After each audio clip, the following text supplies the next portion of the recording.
Why, hello there, Sir Richard Cackington III here. Thank you so much for stopping by. And today, we've got some brand spankin' new Destiny 2 news, courtesy of the Bungie weekly update that has just gone live unveiling official information, and so let's get started. Now, first things first, the big thing to happen this week within Destiny 2 was the launch of Grandmaster Nightfalls, a pinnacle PvE activity.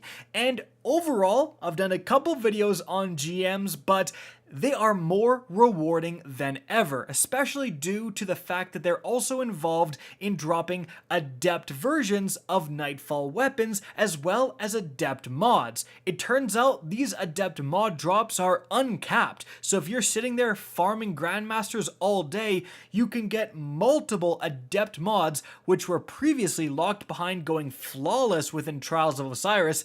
By the way, Trials update we'll talk about a little later. So again, they are a fantastic way to farm those adept mods for players who aren't into playing Trials. Not only that, a brand new adept mod, adept big one spec meant for PvE launched as well. I did a video on that. I think it's fantastic and arguably best in slot for your mods, and it has raised the value of all adept weapons out there that have good PvE roles. So that's kind of the main thing. I should mention there is a little bit of controversy behind Grandmasters due to the extremely high level cap in order to participate. Many players feel like they have been playing Destiny pretty consistently, but still aren't anywhere close to that required level to engage with Grandmasters. So we'll see if that becomes a bigger issue or is addressed later down the line. However, moving on from there, we have actually the announcement of the next Iron Banner. And it's kind of a little tiny announcement, but it is a big deal because Iron Banner is launching alongside Bonus Valor. So that means not only are you getting Iron Banner loot, which includes two brand new weapons, the Multimac SMG, as well as the Time Worn Spire, which in my opinion is a very good, especially PvP pulse rifle. In fact, it's the only non-sunset rapid fire frame pulse rifle in the game right now, which makes it even more desirable. But not only are you farming those Iron Banner weapons, but the increase to bonus Valor means that you're gonna rank up your Valor more often, which usually comes with more Crucible rewards. And the Crucible exclusive weapons, I'm thinking specifically the Frozen Orbit, which is a very desirable weapon, that should be dropping more often as well due to that. So definitely that is going to be a week to be grinding IB, and that takes place on March 23rd, so next reset to March 30th. And one more thing, speaking of Grandmasters and increasing your level, Iron Banner offers quite a few pinnacle rewards, so keep your eyes out for that. But moving on from there, we have some really interesting information on the Eyes of Tomorrow. This is an exotic rocket launcher that drops from the Deep Stone Crypt raid, and it has a notoriously small drop rate. However, there's something weird going on with this rocket launcher, because with this season, Bungie dramatically buffed rocket launchers, increasing the damage by 30% overall. However, they did mention that exotic rocket launchers would be tuned differently. It turns out the Eyes of Tomorrow got a nerf. So when everything else in terms of rocket launchers got a buff, the Eyes of Tomorrow is doing less damage than it did. Now, apparently this is due to a modifier incorrectly placed on the weapon that was reducing its damage to mini-boss combatants like the bosses you find in a Lost sector. And Bungie identified this, and they're actually going to fix this on the hotfix 3.1.1.1 scheduled for March 30th.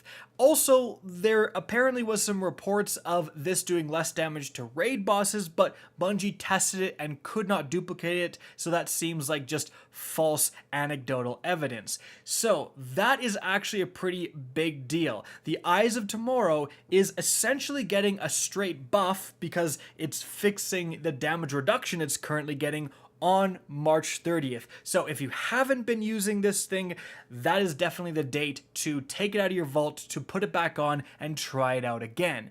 But if you don't have one, there's actually some really good news for you as well, because the drop rate of this weapon is actually changing in a very beneficial way. So essentially what's going on is that when you complete a Deep Stone Crypt run, your chances to get the Eyes of Tomorrow increase every single time by a small amount, and eventually they will increase all the way to 100%. So if you play enough of the Deep Stone Crypt raids, you will eventually have a guaranteed chance to get this thing.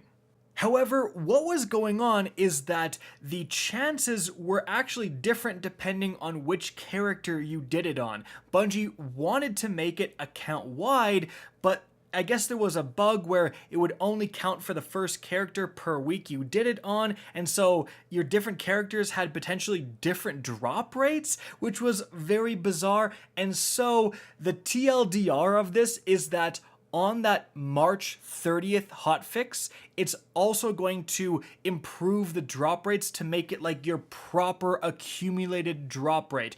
And this will apply retroactively. So what this means is that if you have been doing a lot of raids, when that March 30th hotfix comes out, you will likely have a pretty significantly increased chance to get this thing, especially if you have been doing multiple characters every single week, because they're gonna like fix these values, because right now they are lower than they should have been, again, for people using multiple characters.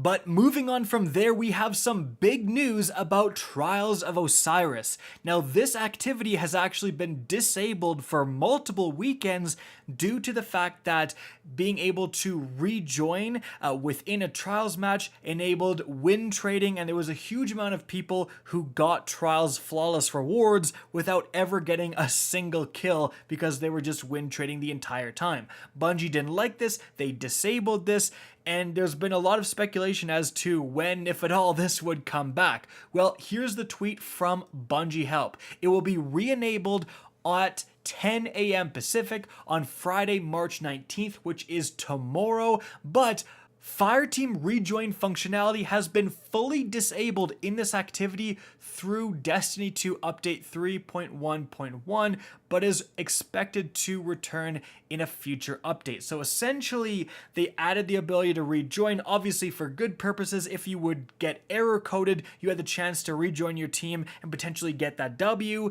Now you will not be able to rejoin a Trials match whatsoever, and this should help with the win trading debacle, of course.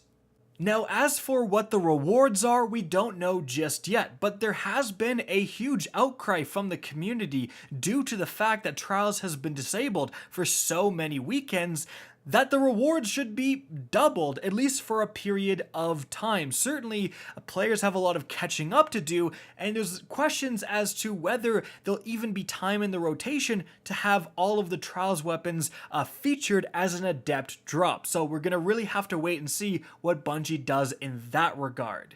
And guys, that's really about it for the main points of information. I hope you enjoyed this video, found it informative, and if you did, please remember to help me out by simply rating and especially sharing this video. If you guys want to see more Destiny 2 content similar to this, don't be afraid to slap that subscribe button. If you want to get in touch with me and keep up to date with the latest channel activity, the best way is to follow me on Twitter at RickKakis. That's linked in the description down below. Again, I hope you enjoyed the video, and as always, have a good day.